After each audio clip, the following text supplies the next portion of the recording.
Hello aspirants, class एमएट academy में आपका स्वागत है। बिना समय को जाया किए हम सीधे टॉपिक पे आते हैं। बिहार स्पेशल में हमारी जो सीरीज चल रही है उसमें हमने मगध एम्पायर के बारे में बात किया था, क्योंकि मगध सबसे शक्तिशाली महाजनपद था, इसलिए हम उसको अच्छे से डिस्कस कर रहे हैं। वहां से 2-3 क्वेश्चन आने के चांसेस रहते हैं, क्योंकि उसमें कई डायनेस्टीज हैं, जैसे हर्यक वंश हो गया, शिशुनाग हो गया, नंद वंश हो गया। हमने तीनों वंशों का पिछले लेक्चर में डिस्कस कर लिया। अगर आपको हर्यक वंश, शिशुनाग और नंद वंश के बारे में पढ़ना है, इन डायनेस्टीज के बारे में पढ़ना है, तो आप हमारे पिछले लेक्चर में जाके पढ़ सकते हैं। अब हम बात करने जा रहे हैं अपने आज के लेक्चर में मौर्य वंश के, जो कि बहुत ही इंपॉर्टेंट टॉपिक है, क्योंकि आप जानते हैं कि पहली बार मगध का विस्तार इतना बड़ा हो रहा है कि ये जाएगा कहां तक, ईरान तक जाएगा। भारत, अफगानिस्तान, ईरान तक सीमा विस्तृत होगी मौर्य वंश के समय में। तो सबसे पहले हम देखेंगे इसके जो बहुत ही इंपॉर्टेंट टॉपिक है, हमें उसे डिस्कस करना है, बहुत ही ज्यादा समय नहीं देना है। तो सबसे पहले आप लिखिए, इसके संस्थापक कौन है। इसके संस्थापक हैं, क्योंकि ये सब पूछा जाता है, इसके संस्थापक हैं कौन, चंद्रगुप्त मौर्य। चंद्रगुप्त मौर्य, ठीक। और आगे इनके बाद कौन से राजा बनेंगे, ये क्रम याद रखना, कई बार क्रम पूछता है। तो इनके बाद बनेंगे बिंदुसार। देखना, हर्यक वंश में है बिंबिसार और मौर्य वंश में है बिंदुसार, ये नाम डिफरेंस याद रखना। और इसके बाद राजा में आते हैं अशोक। जो आप अशोक चक्र देखते हैं ना तिरंगे में, तो ये इन्हीं के द्वारा जो अशोक स्तंभ बनवाया गया था, वही का जो चक्र है वहीं से लिया गया है। तो कौन से राजा हैं, चंद्रगुप्त मौर्य कौन है, संस्थापक हैं। फिर इनके वंशज है बिंदुसार, बिंदुसार से फिर अशोक। तो ये आप क्रम लिख लीजिए, संस्थापक है चंद्रगुप्त मौर्य, ठीक। अच्छा, चंद्रगुप्त मौर्य को 2 नाम दिया गया है, याद रखना। एक नाम दिया गया सैंडोक्रेटस, सैंडोक्रेटस। कई बार पूछता है कि सैंडोक्रेटस किसने कहा था, तो स्ट्रैबो नाम के यूनानी थे, इन्होंने कहा था सैंडोक्रेटस। और एक नाम है इनका एंडोक्रेटस, एंडोक्रेटस या एंडोक्रेट्स, ये बोला था एरियन ने। तो ये कई बार पूछा गया, इसलिए मैं यहाँ नोट करा दे रहा हूँ, लिख लेना आप कि सैंडोक्रेटस या एंडोक्रेटस किस राजा को बोला जाता था, तो वो थे चंद्रगुप्त मौर्य, ठीक। और किसने बोला है, स्ट्रैबो ने, और इधर एरियन और प्लूटार्क एक थे, उन्होंने भी बोला था। तो ये दोनों नाम ना नोट कर लीजिए आप। चंद्रगुप्त मौर्य को क्या बोला गया, सैंडोक्रेटस बोला जब स्ट्रैबो ने, और प्लूटार्क और एरियन ने क्या बोला, एंड्रोक्रेटस, ठीक। अच्छा, इन्हीं के गुरु कौन है, मैंने आपको बताया था कि नंद वंश ने, जो घनानंद थे, उन्होंने किसकी अपमान किया था, चाणक्य की। चाणक्य ने उस अपमान का बदला लिया किसके साथ मिलके, चंद्रगुप्त मौर्य के साथ मिलके। तो इनके गुरु कौन है, चाणक्य। और इन्होंने क्या किया था, नंद वंश को उखाड़ फेंका और मौर्य वंश की नींव डाल दी। तो गुरु कौन है, चाणक्य, ये याद रखिएगा आप, ठीक। ये आप दोनों पॉइंट लिख लीजिए। फिर मैं बताता हूं कि चंद्रगुप्त मौर्य की किस यूनानी शासक से युद्ध हुआ, ठीक है। तो उम्मीद है कि आपने लिख लिया होगा। इनका युद्ध होता है सेल्यूकस निकेटर। सेल्यूकस निकेटर ये कौन है, ये सिकंदर के बाद के राजा हैं यूनान के। तो इन्होंने क्या किया, जब इंडिया की तरफ बढ़े तो चंद्रगुप्त मौर्य की सेना ने सेल्यूकस निकेटर को पराजित कर दिया, हराया, याद रखना, पराजित कर दिया था। किसको, सेल्यूकस निकेटर को। और सेल्यूकस निकेटर का ही जो दूत था मेगास्थनीज, इसने बहुत फेमस किताब लिखी है, बहुत फेमस क्वेश्चन बना हुआ है, कई बार आया क्वेश्चन, इंडिका नाम की। इंडिया के बारे में उसने किताब लिखी, कौन सी, इंडिका, ये नाम याद रखना, इंडिका पुस्तक की रचना की। इसमें उस समय के भारत के बारे में बताया गया है। तो मेगास्थनीज कौन थे, ये सेल्यूकस के राजदूत थे, जो आए थे किसके दरबार में, चंद्रगुप्त मौर्य के। और वहां इन्होंने रह के 2-4-10 साल जो भी थे, इंडिका की रचना की थी, ठीक। अच्छा, और ये भी है कि जब इन्होंने हरा दिया ना निकेटर को, तो निकेटर ने अपनी बेटी की शादी चंद्रगुप्त मौर्य से की। उनका नाम था हेलेना। क्या नाम था, हेलेना या हेलन, हेलन कार्लनिया, ऐसे कुछ नाम था, कार्लनिया। तो आप ऐसे याद रखना, हेलन याद रखना, बस हेलन। सेल्यूकस निकेटर की पुत्री हेलेन कॉर्नेलिया से शादी की। ठीक, ये चीज आप याद रखिएगा। और जब इन्होंने इसको हराया सेल्यूकस निकेटर को, तो जब ये सेल्यूकस निकेटर आया था ना, तो काबुल, आज का जो काबुल है, कांधार है जो अफगानिस्तान वगैरह में पड़ता है, तो काबुल, कांधार, मकरान, ये सब चंद्रगुप्त को दिया।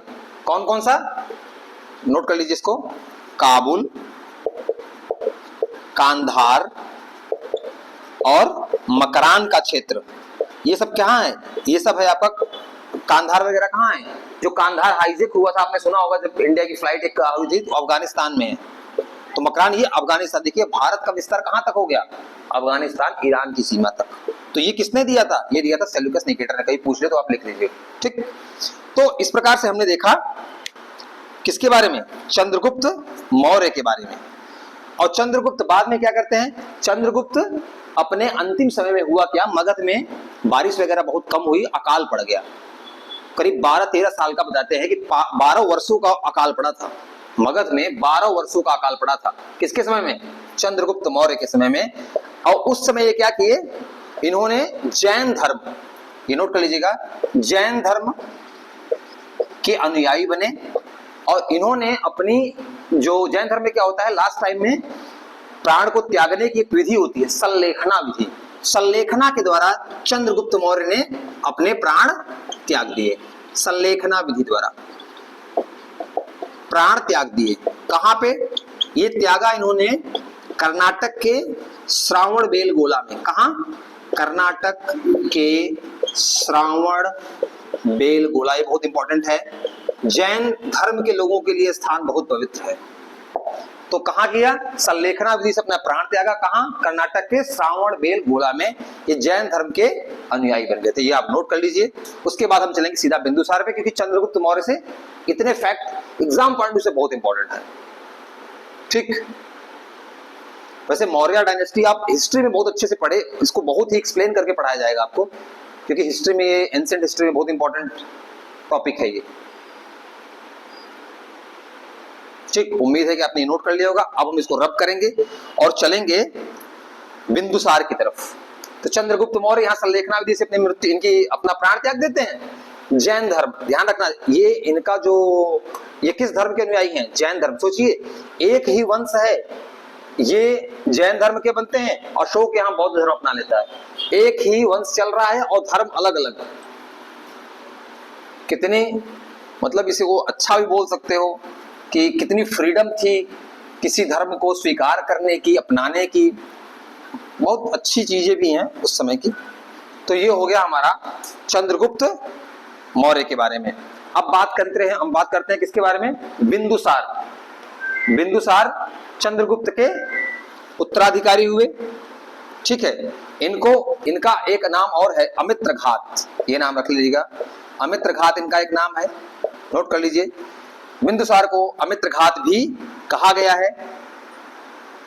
ठीक, अच्छा, ये किस संप्रदाय के अनुयायी हैं, ये आजीवक संप्रदाय के अनुयायी हैं। देखिए कितनी मतलब जबरदस्त विशेषता है। पिता चंद्रगुप्त मौर्य, ये जैन धर्म के अनुयायी हैं, इनका उत्तराधिकारी आजीवक संप्रदाय का अनुयायी बन गया, दूसरा धर्म अपना लिया। अशोक आते हैं, अशोक कौन सा अपना लेते हैं, अशोक अपना लेते हैं बौद्ध। और बौद्ध धर्म का जो प्रचार प्रसार हुआ है ना, उसमें अशोक का बहुत बड़ा हाथ है, बहुत बड़ा हाथ है। श्रीलंका में उन्होंने अपने बेटे महेंद्र और पुत्री संघमित्रा को भेजा था इसी प्रचार के लिए। तो आप याद रखिएगा कि चंद्रगुप्त मौर्य जैन के अनुयायी है और इनके बेटे आजीवक। फिर उसके बाद उत्तराधिकारी अशोक होते हैं, अशोक किसके, बौद्ध के। ये आप नोट कर लीजिए। तो ये हो गया बिंदुसार का भी फैक्ट याद रखिएगा। एक नाम है अमित्रघात, दूसरा है आजीवक संप्रदाय के अनुयायी है, तीसरा एक चीज और इंपॉर्टेंट है इनके बारे में, और बहुत कुछ है नहीं। इन्होंने क्या किया था, इनके समय क्या हुआ था, तक्षशिला में विद्रोह हो गया था। तक्षशिला विद्रोह हुआ था, तो वहां विद्रोह को दबाने के लिए उन्होंने क्या किया था, अशोक को भेजा था। ये आप नोट करना, कभी पूछ ले कि तक्षशिला का विद्रोह दबाने के लिए बिंदुसार ने किस राजा को, किसको भेजा, तो अशोक को भेजा था। ये आप नोट कर लीजिए। ठीक,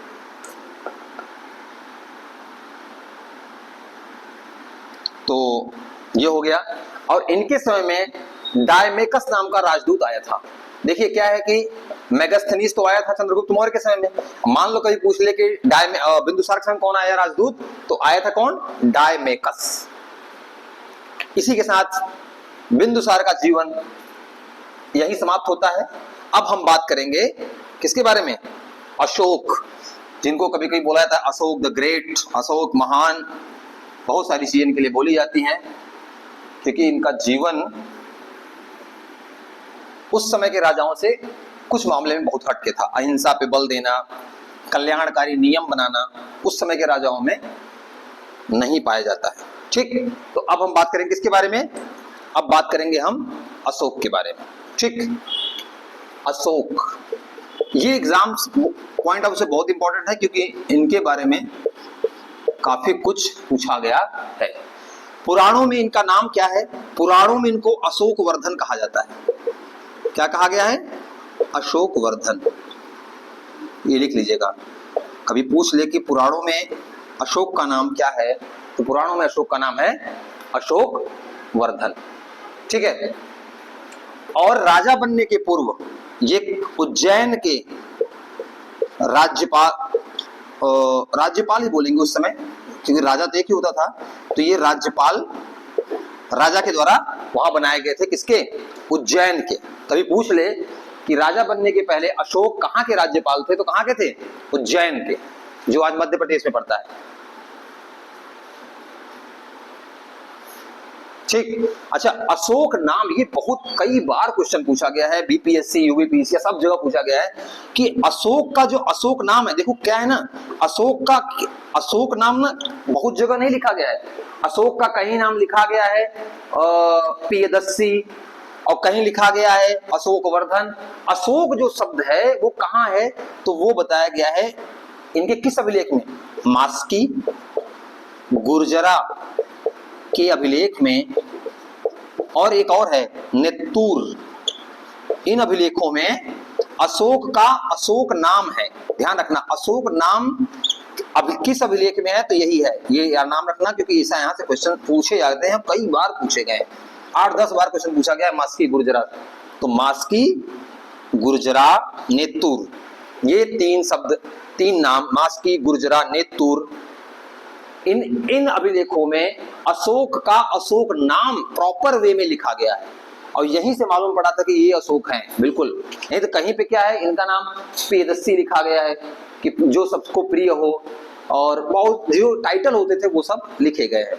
और एक और भी है अभिलेख उद्गोलम। 4 अभिलेख ऐसे हैं जहां पे इनका नाम अशोक लिखा गया है। लेकिन क्वेश्चन जो आता है ज्यादातर यही दोनों से आता है, मस्की गुर्जरा, ये बहुत फेमस अभिलेख है। अच्छा, अशोक पहले राजा हैं भारत के जिन्होंने अपनी इंफॉर्मेशन अभिलेखों के द्वारा पत्थर पे लिखवा के चारों तरफ लगवाया, जिसके कारण ही हम उनके इतिहास को अच्छे से जान पाते हैं। ठीक है, तो ये हो गया, आप नोट कर लीजिएगा, मस्की गुर्जरा नेत्तूर उद्गोलम। पुराणों में अशोक वर्धन उज्जैन के राज्यपाल थे। अब आगे एक चीज बताई जाती है कि अशोक ने अपने 99 भाइयों की हत्या की थी, लेकिन ऐसा जनश्रुति है। ठीक है, अगर कभी पूछ भी ले तो 99 भाई की हत्या की बात क्या है? एक जनश्रुति है, मतलब जनता में सुनी हुई बात है। इसके पीछे बहुत कुछ ऐसा मिलता नहीं है। और ये कहां से है? ये सिंघल जनश्रुति के अनुसार है। तो कभी क्वेश्चन पूछ ले कि 99 भाइयों की हत्या की जो चर्चा है वो कहां दी गई है, तो वो दी गई है सिंघल जनश्रुति। सिंघल किसको बोलते हैं? श्रीलंका। सिंघल नाम जो है वो श्रीलंका का है, बौद्ध ग्रंथ है, क्योंकि बौद्ध वहां तक विस्तृत हुए थे। और अशोक ने किसको भेजा था बौद्ध के विस्तार के लिए? तो महेंद्र और संघमित्रा। ये नाम कई बार पूछा गया क्वेश्चन में। संघमित्रा इनकी पुत्री हैं और महेंद्र इनके बेटे हैं। इनको कहां भेजा गया था? श्रीलंका।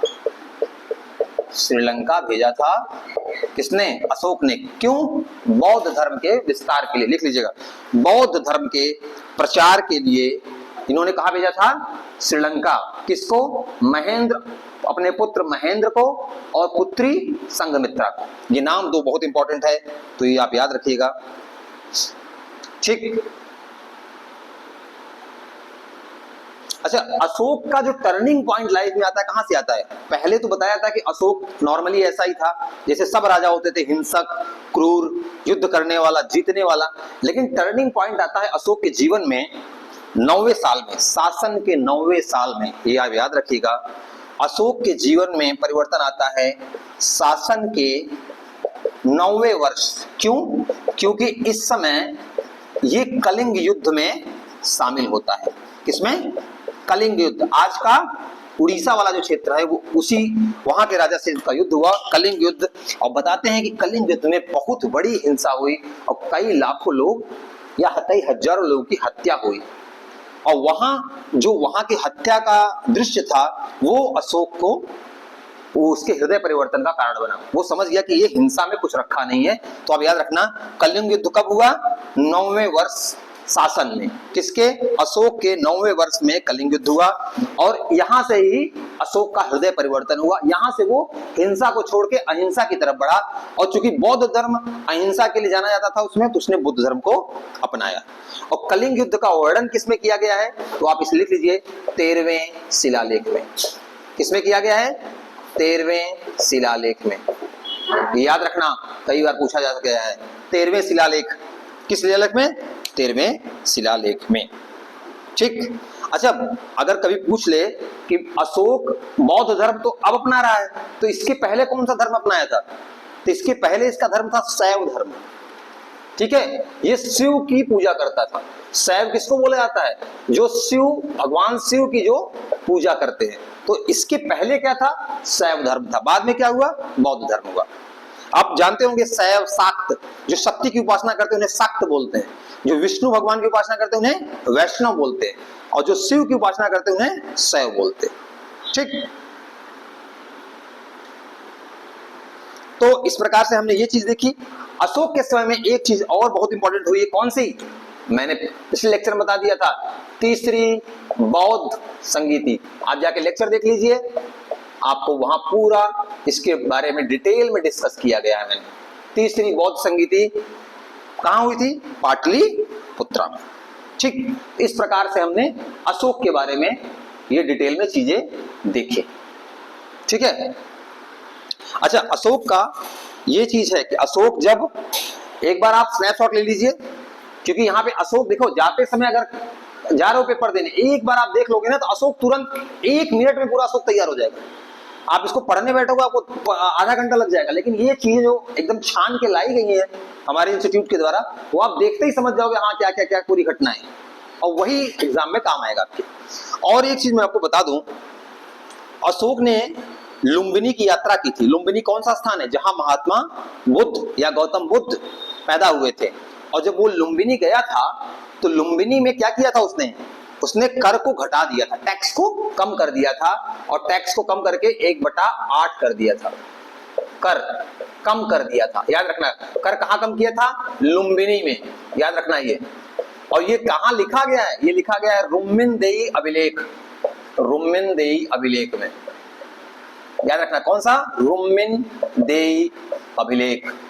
ठीक। कहां? लुम्बिनी में गया। लुम्बिनी में किसका जन्म हुआ था? गौतम बुद्ध।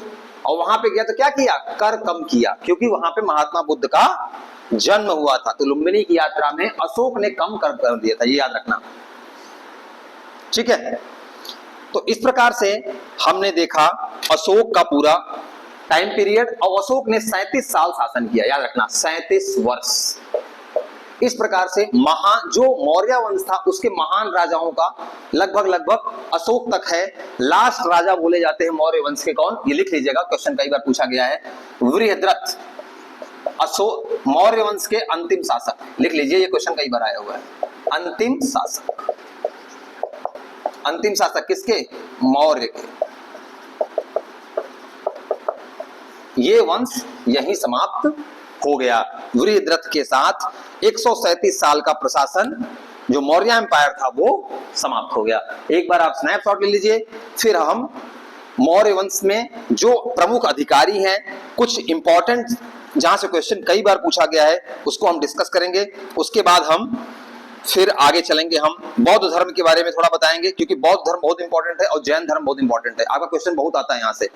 तो आप जान लीजिए बीपीएससी जा रहे हैं, अगर आप बहुत उज्जैन छोड़ के जा रहे हैं तो आप समझ लीजिए कि बहुत गड़बड़ कर रहे हैं, फिर कम से कम 3-4 क्वेश्चन छोड़ के जा रहे हैं। ठीक, तो एक बार आप स्नैप लीजिए, फिर हम आगे बढ़ते हैं। समय काफी कम है,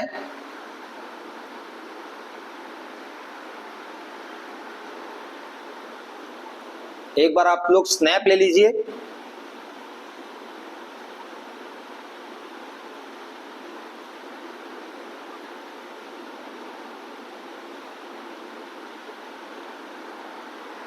उम्मीद है कि आपने स्नैपशॉट ले लिया होगा। अब चलते हैं हम, जो मौर्य प्रशासन से रिलेटेड क्वेश्चन कई बार आए हुए हैं, हम उसको डिस्कस करेंगे बहुत तेजी के साथ। देखिए, हमने 15-20 मिनट के अंदर पूरा मौर्य वंश लगभग जो बहुत इंपॉर्टेंट चीजें हैं वो हमने डिस्कस कर लिया। और देखेंगे आप जब पेपर देने जाएंगे ना, तो यहां से क्वेश्चन कैसे भिड़ता हिट होगा, फिर आप कहेंगे कि नहीं, क्लास एमएट एकेडमी में कुछ तो बात है, जो अपने विजन पे कायम है कि मिनिमम टाइम में आपको मैक्सिमम स्कोर कराएगी। तो अब हम थोड़ा बात करेंगे मौर्य के प्रशासन के बारे में। क्यों? क्योंकि यहां से क्वेश्चन कई बार आया हुआ है, इसे आप छोड़ नहीं सकते, इसे आप छोड़ नहीं सकते। मौर्य प्रशासन, मौर्य एडमिनिस्ट्रेशन, जो एडमिनिस्ट्रेशन था उस समय का वो कैसा था, थोड़ा उसके बारे में हम समझेंगे। ठीक है, तो मौर्य काल में देखो क्या था, सिंपल आप जानते हैं कि केंद्रीय सत्ता थी, एक जगह राजा था और जितना भी शासन था उसके अधीन था। तो क्या कह सकते हैं हम, केंद्रीय प्रशासन था। कैसा था? केंद्रीय, लिखिए केंद्रीय प्रशासन।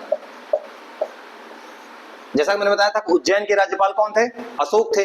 तो ऐसे ही लोग जगह जगह जो राजकुमार थे वंश के, वो लोग संभालते थे और केंद्रीय प्रशासन पूरे देश को संभालता था। और राजा संपूर्ण व्यवस्था के शीर्ष पे होता था। जो राजा होता था वो संपूर्ण, राजा कह लो या सम्राट कह लो, वो संपूर्ण व्यवस्था के शीर्ष पे था, संपूर्ण व्यवस्था के शीर्ष पर। ठीक है, कोई दिक्कत? केंद्रीय प्रशासन संपूर्ण व्यवस्था के शीर्ष पर। ठीक है, अच्छा, साम्राज्य का विभाजन कैसे था? तो साम्राज्य का विभाजन ऐसे लिख लीजिए, कई बार क्रम पूछ लेता है, देश, प्रांत, ऐसे लिखिएगा, बड़े से छोटे की ओर चल रहे हैं। ठीक है, लिख लीजिए देश, प्रांत,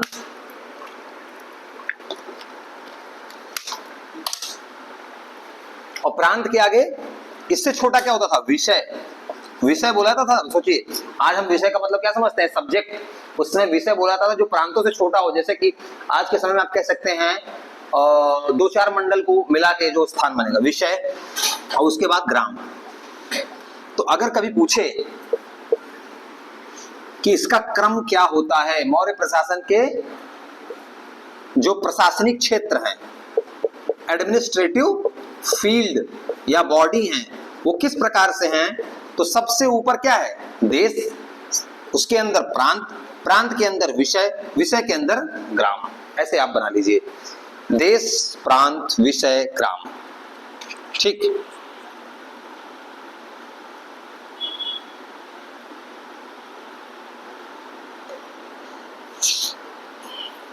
ठीक है।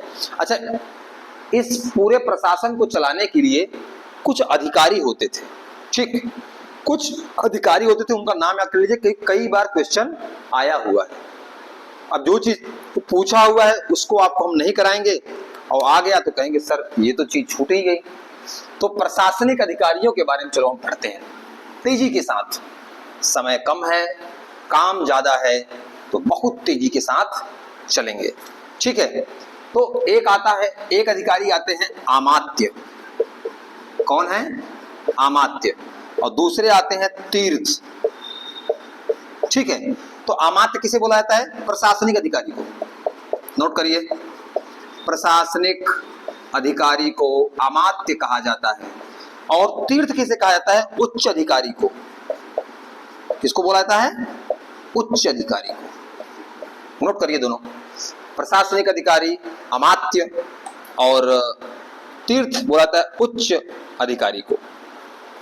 ठीक, अमात्य, प्रशासनिक, तीर्थ, उच्च अधिकारी। ठीक है,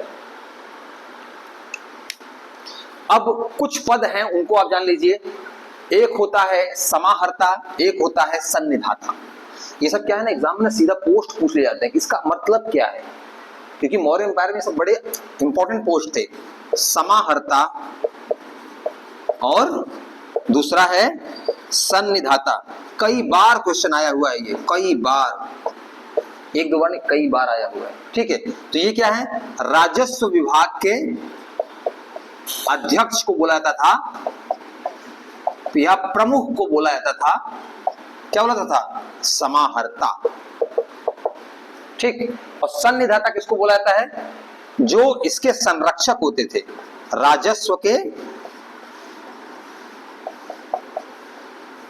संरक्षक। नोट करिए दोनों को, बहुत इंपॉर्टेंट पोस्ट है, समाहर्ता और सन्निधाता। तो सन्निधाता थे संरक्षक और राजस्व विभाग के प्रमुख थे समाहर्ता। ठीक, ये हो गया संरक्षक। इसको एक शब्द और बोला गया है, कोषाध्यक्ष भी बोला जाता था, ध्यान रखना, कोषाध्यक्ष भी कहा गया है। ठीक, इसको नोट कर लीजिए। और सॉरी, तीसरा है सीता अध्यक्ष। अच्छा देखो, सीता का मतलब क्या होता था, सीता का मतलब होता था कृषि भूमि, तो सीता अध्यक्ष का मतलब कृषि विभाग का प्रधान, कृषि से जो कृषि विभाग का प्रधान, सीता अध्यक्ष, क्या, कृषि विभाग का प्रधान, सीता अध्यक्ष। सीता मतलब होता है जो कृषि लायक भूमि होती है, उसको सीता बोलते हैं। ठीक, और पण्या अध्यक्ष क्या है, पण्या अध्यक्ष। पण्य मतलब क्या होता है, व्यापार, तो व्यापार विभाग का जो प्रधान होगा, व्यापार विभाग प्रधान। ठीक है, और एक होता है अक्ष पटला अध्यक्ष, अक्ष पटला अध्यक्ष। इसका मतलब होता है जो लेखाकार विभाग के प्रधान होते थे, लेखाकार विभाग के प्रधान। तो उम्मीद है कि आपने सबको नोट कर लिया होगा। अक्ष पटला अध्यक्ष होते थे, लेखाकार या महालेखाकार कह लीजिए, इसके विभाग होते थे। ये हो गया, आप इसका स्नैप ले लीजिए, क्योंकि यहां से कई बार क्वेश्चन पूछा है। ये दो बहुत इंपॉर्टेंट है, ये तीन कम से कम 4-5 बार क्वेश्चन पूछा हुआ है, समाहर्ता, सन्निधाता, सीता अध्यक्ष। इसको छोड़ना नहीं है आपको। ठीक है, ये हो गया। अब इसमें आपको न्याय व्यवस्था से दो पद बहुत इंपॉर्टेंट है, धर्मस्थी और कंटक शोधन। ये दो शब्द बड़े इंपॉर्टेंट है, कई बार क्वेश्चन आया हुआ है। न्याय व्यवस्था, देखो ये प्रशासनिक था, न्याय व्यवस्था से रिलेटेड कौन सा पद इंपॉर्टेंट था, तो दो था। कौन सा, एक था धर्मस्थीय, धर्मस्थीय, और दूसरा था कंटक शोधन। ये दो पद थे उस समय। सोचिए आज का नाम, ये कभी आप सोच सकते हैं ये पोस्ट है एग्जाम के लिए। तो कंटक, देखो धर्मस्थी क्या है, दीवानी मामलों के न्यायाधीश कहे जाते थे। दीवानी मामले मतलब जमीन वाले, शादी ब्याह वाले, ये सब मामले, दीवानी मामले के न्यायाधीश। और कंटक शोधन का मतलब फौजदारी वाले, जैसे जिसमें क्राइम वगैरह हो, तो फौजदारी,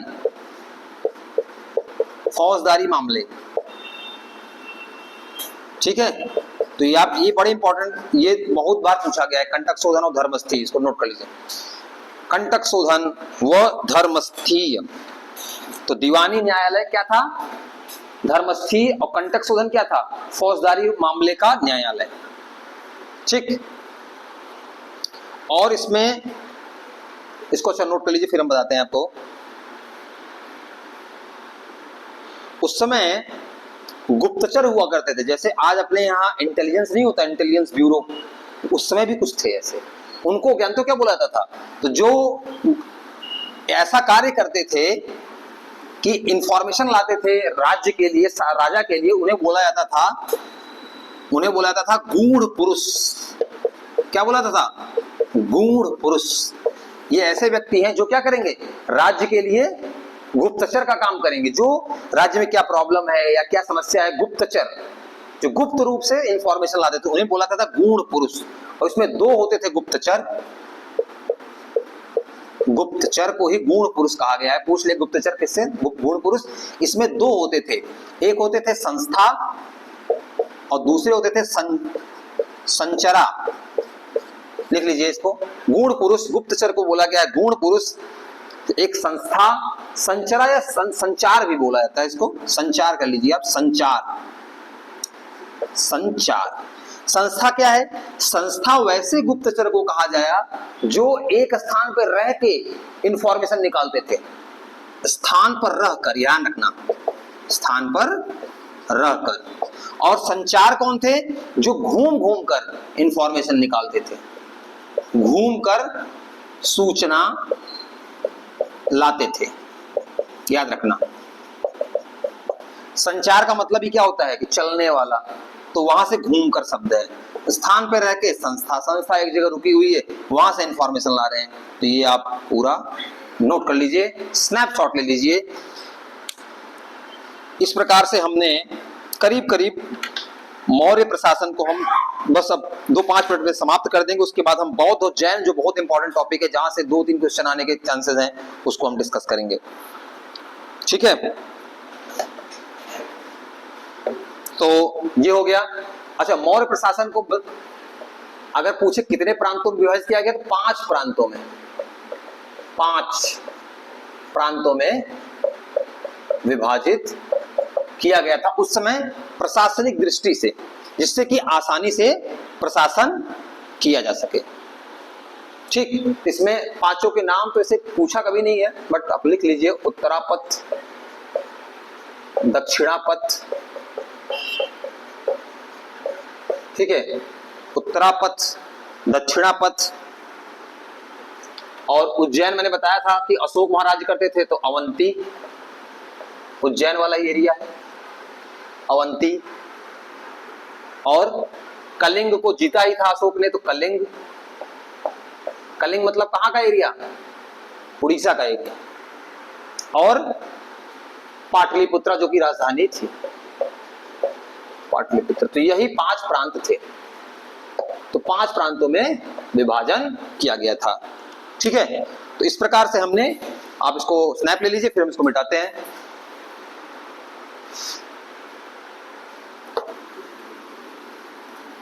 बस अब समाप्त होने वाला है मौर्य एम्पायर।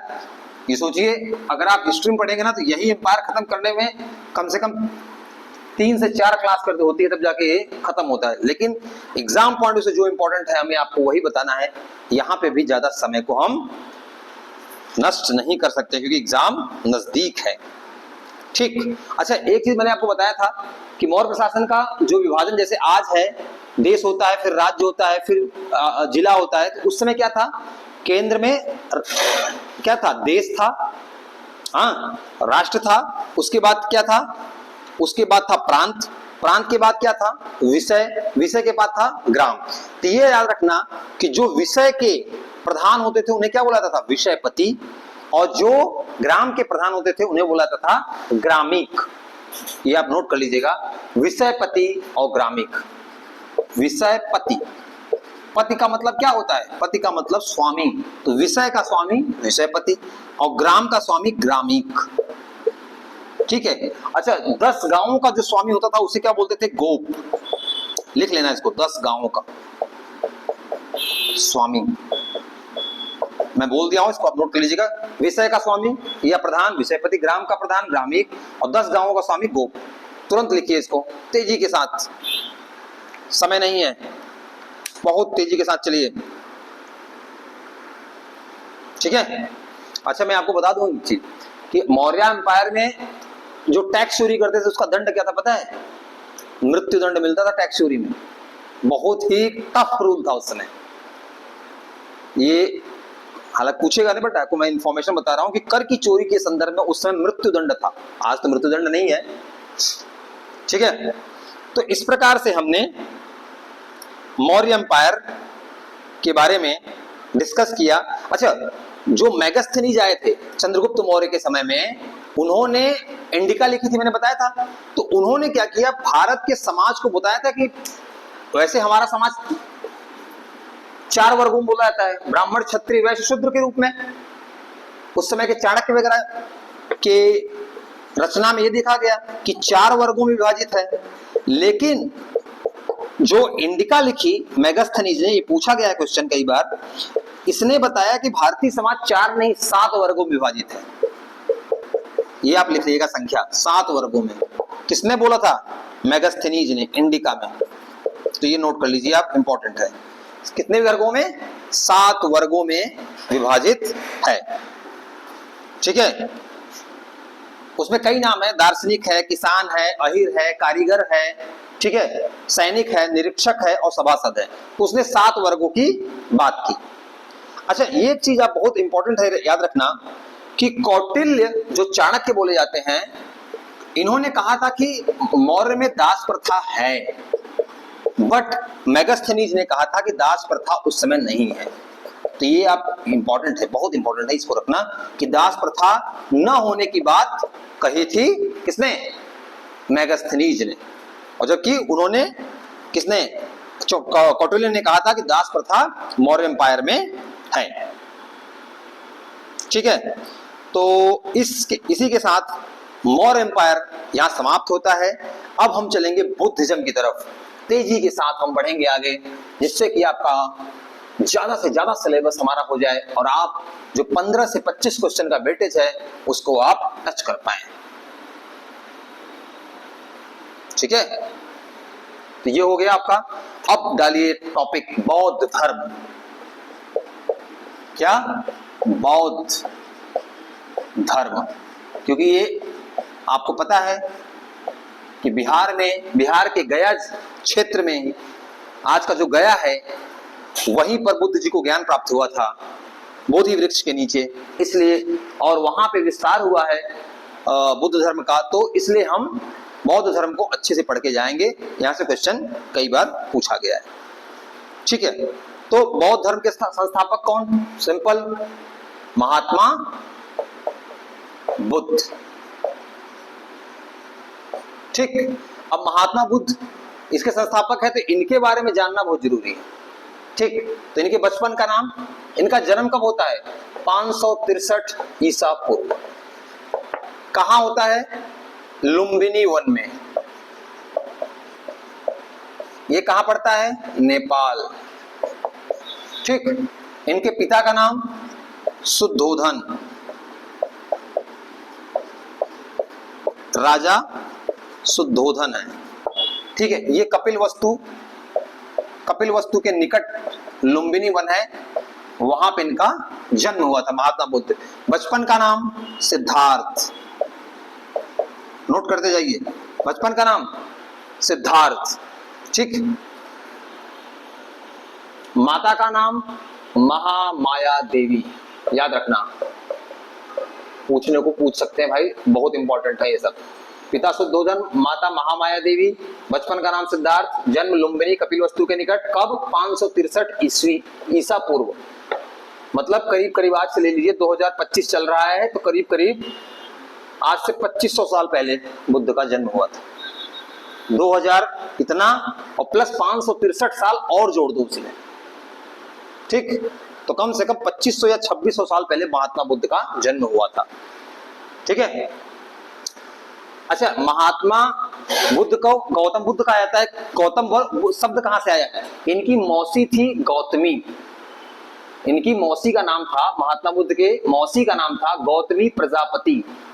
ध्यान रखना, चक्कर क्या हुआ था, इनकी माँ महामाया देवी जन्म के बाद ही तत्काल रूप से शायद इनकी डेथ हो गई थी। इनकी डेथ हो गई तो इनका पालन पोषण किसने किया? इनकी मौसी ने। तो ये इनका नाम था गौतमी प्रजापति, और यहीं से शब्द इनको मिला क्या? गौतम बुद्ध। तो ये गौतमी शब्द है, यहां से ही गौतम शब्द निकला। ठीक है, इनकी पत्नी का नाम है यशोधरा, और इनके पुत्र का नाम क्या है? राहुल। जो कि बौद्ध धर्म के संस्थापक हैं और बहुत बड़े पर्सनालिटी हैं इंडियन हिस्ट्री के। तो इसलिए इनके बारे में जानना जरूरी है। इनके पुत्र का नाम क्या था? राहुल। अच्छा, ये लोग किस वंश के थे? इनका वंश था शाक्य वंश। शाक्य वंश के क्षत्रिय राजा थे ये लोग, ठीक है, शाक्य वंश, याद रखना, नोट कर लीजिए इसको, शाक्य वंश के क्षत्रिय राजा। अच्छा, इसीलिए इनका एक और नाम है, इनको शाक्य मुनि भी कहा जाता है, इनके वंश के नाम के अनुसार के लिए शाक्य मुनि। कभी पूछ ले कि शाक्य मुनि कौन है, तो शाक्य मुनि बुद्ध को ही बोला, बुद्ध जी को ही बोला गया, महात्मा बुद्ध को ही बोला गया है, ठीक। और इनके सौतेले भाई का नाम था देवदत्त, लिख लीजिएगा, देवदत्त। अच्छा, हम लोग बचपन में सिद्धार्थ और देवदत्त की कहानी पढ़ते थे ना, सिद्धार्थ करुणा वाले हैं, देवदत्त थोड़ा सा, तो वो ये इनके सौतेले भाई हैं, देवदत्त, ठीक। और इनके क्या कहते हैं, इनके सारथी का नाम, जब ये घर छोड़ के गए थे तो इनके सारथी का क्या नाम था? कंथक। और जिस घोड़े पे ये गए थे, इनका घोड़ा जो था वो था चन्न या चन्ना, ये दो शब्द याद रखना। कंथक इनके प्रिय कंथक इनके प्रिय घोड़े का नाम था। कंथक क्या था? घोड़े का नाम। और चन्न कौन थे? इनके सारथी थे, याद रखना, नोट कर लीजिए इसको। चन्न इसके सारथी थे और घोड़े का नाम था, इनके प्रिय घोड़ा था इनका कंथक, ठीक। अच्छा, हुआ कैसे, बुद्ध को मामला कैसे बना कि ये कहाँ राजा के बेटे और कहाँ संत महात्मा बन गए? तो हुआ ऐसा कि बुद्ध को जब ये पैदा होने वाले थे तो किसी संत ने भविष्यवाणी की थी इनके पिता से कि आपका बेटा या तो बहुत बड़ा राजा बनेगा, चक्रवर्ती, या फिर बहुत बड़ा संत बनेगा। तो अब इनके पिताजी को हो गई टेंशन कि यार कहीं ये सब कुछ छोड़ छाड़ के संत बन गया तो पूरे राजकाज कौन संभालेगा। तो उसमें यही हुआ कि उनको शादी जल्दी कर दी गई और उनको कभी महल से बाहर जाने ही नहीं दिया गया, हमेशा दास दासियों के बीच, जिससे कि वो अपने जीवन में फंसे रहे। उनका बच्चा भी हो गया, शादी भी हो गई, सब कुछ हो गया। वो सोचिए उस समय तक वो गरीब, वृद्ध और बीमार व्यक्तियों को देखे नहीं थे, उनके पिता ने ऐसी व्यवस्था कर रखी थी। तो एक बार हुआ क्या कि वो निकले भ्रमण के लिए कि यार थोड़ा घूम के आते हैं अपने राज्य को। और वहां पे हुआ क्या, 4 दृश्य देखे, उन दृश्यों के बारे में कई बार क्वेश्चन पूछा गया है। तो ये बैकग्राउंड मैंने इसलिए बताया आपको कि 4 दृश्य कौन से थे जिसने सिद्धार्थ को महात्मा बुद्ध बनने के लिए प्रेरित किया। तो 4 दृश्य याद रखिए, वो 4 दृश्य हैं। कौन से दृश्य हैं? एक है बूढ़ा व्यक्ति, दूसरे हैं बीमार व्यक्ति, तीसरा दृश्य देखा उन्होंने एक मृत व्यक्ति को, लाश जा रही थी, और चौथा देखा सन्यासी को देखा, ठीक है। तो अब देखो, जब बूढ़ा व्यक्ति देखे तो इन्होंने पूछा कि ये बूढ़ा कौन है? तो उन्होंने बोला क्या मैं भी बूढ़ा हूंगा? तो सारथी ने वो क्या बोला, उनके सारथी कौन थे उनके? चन्न या चन्ना। उन्होंने बोला हाँ आप भी बूढ़े होंगे। उन्होंने बोला ये बीमार कौन है? तो बोले बीमारी में ऐसी हालत हो जाती है आदमी बहुत परेशान होता है, बोले मैं भी होऊंगा। और देखे मृत, तो बोले ये मृत व्यक्ति है, क्या मैं भी एक दिन मृत्यु को प्राप्त होऊंगा? तो उनके सारथी बोला हाँ आप भी एक दिन मर जाएंगे, मृत्यु हो जाएगी। फिर एक सन्यासी को देखा, तो सन्यासी की जो एक प्रसन्नता थी, जो आनंद को, वहां से उनको मिला कि कहीं ना कहीं इन दुखों को हमें देखना ही है।